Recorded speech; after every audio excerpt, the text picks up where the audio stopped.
Opa, beleza? Tá um pouco escuro aqui, então vocês podem ver que o cenário tá um pouco esquisito, né? Mas é porque tá quase chovendo e não dá pra saber porque fica nuvenzoso assim, daqui a pouco tá sol, então hoje é um vídeo bem rápido, falar de comodato, né? Do Instituto dos Contratos de Empréstimo.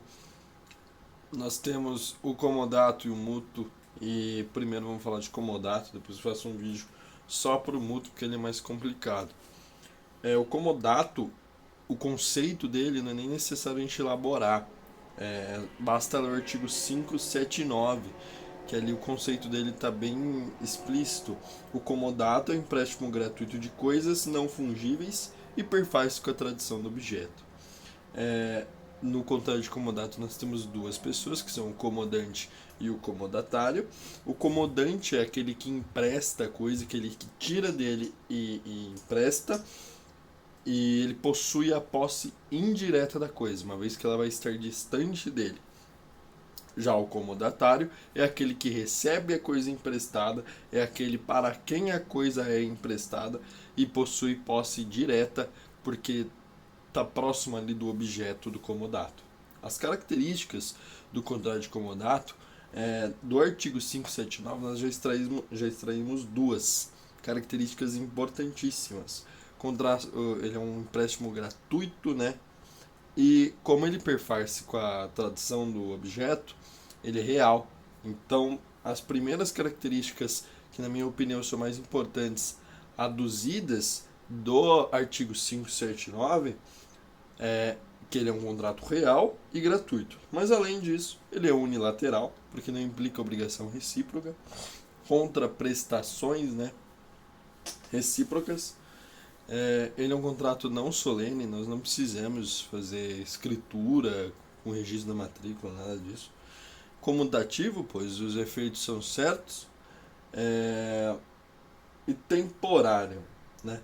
Isso que é muito importante nós falarmos, ele é temporário, porque se ele se estender no tempo, ele passa a virar um outro contrato, ele vira uma locação, ele vira uma compra e venda, se ele se estender no tempo, ele vira uma doação, né? Essas outras vezes que eu disse, é claro que ocorrendo mais acidentes, mas caso, por exemplo, eu faço comunidade de comodato pela vida inteira, é muito mais característico de uma doação, né, gratuita do que de um comodato em si. Então nós precisamos ter um tempo específico, um tempo certo para a vigência desse contrato. Além disso, a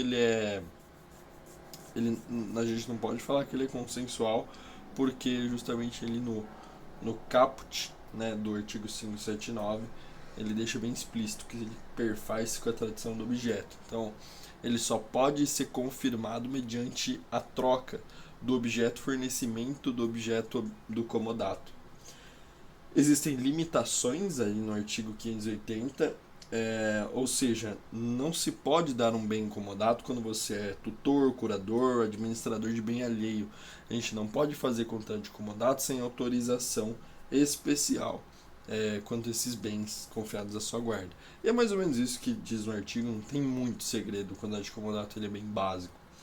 Os deveres do comodatário estão nos artigos 582, 583 e 584, e são eles conservar a coisa, usá-la de acordo como foi contratado. Então, se no contrato está que é para fim residencial, não posso abrir um comércio, né? E caso eu esteja em mora, deverei pagar aluguéis, né?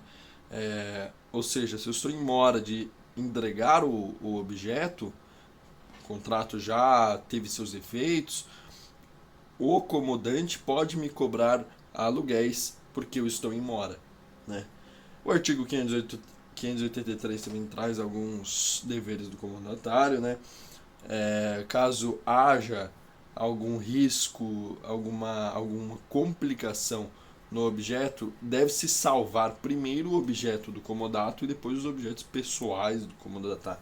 Né? Então, vamos supor, tem uma casa em comodato, eu sou comodatário, estou morando lá, começou a pegar fogo. Eu primeiro tenho que proteger, tenho que me sacrificar para proteger o bem do comodato e não os meus bens. Então, se eu pego a minha geladeira, a minha televisão e eu saio, tá aqui o artigo 583 que eu vou responder pelo dano ocorrido, mesmo que esse incêndio seja em virtude de um raio, em virtude de alguém botou fogo, assim, caso fortuito e força maior, não importa.